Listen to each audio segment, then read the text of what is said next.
আসসালামু আলাইকুম রহমতুল্লাহি ওয়া বারাকাতুহু।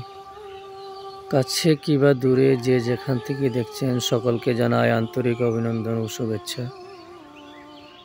আপনারা নিশ্চয় অবগত আছেন যে আমাদের সাজগড় কেন্দ্রীয় ঈদগাহ, আমাদের ঈদগাহ একটাই, তো সেই ঈদগাহ কাজ অনেক দিন যাবৎ চলমান।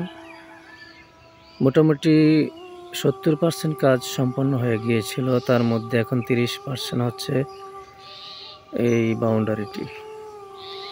তো ইনশাল্লাহ বাউন্ডারির কাজ প্রায় শেষের দিকে। এই যে আমি একটু দেখানোর চেষ্টা করছি, আমাদের গ্রামের যে ভাইয়েরা প্রবাসে আছেন তারা হয়তো দেখতে পাচ্ছেন না, তো আমার এই ভিডিওর মাধ্যমে একটু দেখানোর চেষ্টা করছি। এটা হচ্ছে আমাদের প্রবেশ গেট, ঈদগাহের প্রবেশ গেটটার কাজ প্রায় শেষের দিকে। ইনশাল্লাহ আরও অনেক আগে বাউন্ডারির কাজ শেষ।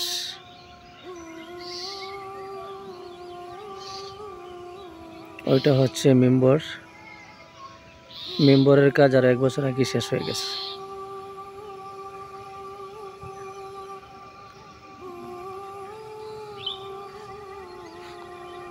আমাদের এই সুবিশাল ঈদগাহ ময়দান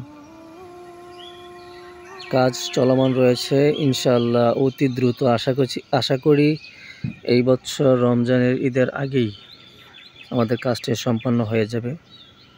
তো যে বিষয়টি আসলে শেয়ার করতে চাচ্ছি, প্রবাসী ভাইদের কাছে অনুরোধ, অনেকেই আর্থিকভাবে অনুদান দিয়েছেন এবং দিবেন। যারা দিতে চাচ্ছেন আমাদের ডাক্তার গোলাম সরোয়ার সরকারের সাথে যোগাযোগ করে আপনাদের অনুদান দিতে পারেন। যারা এই ভিডিওটি দেখছেন সকলকে অসংখ্য ধন্যবাদ। আমি বিদায় নিচ্ছি। আসসালামু আলাইকুম ওয়া রাহমাতুল্লাহ।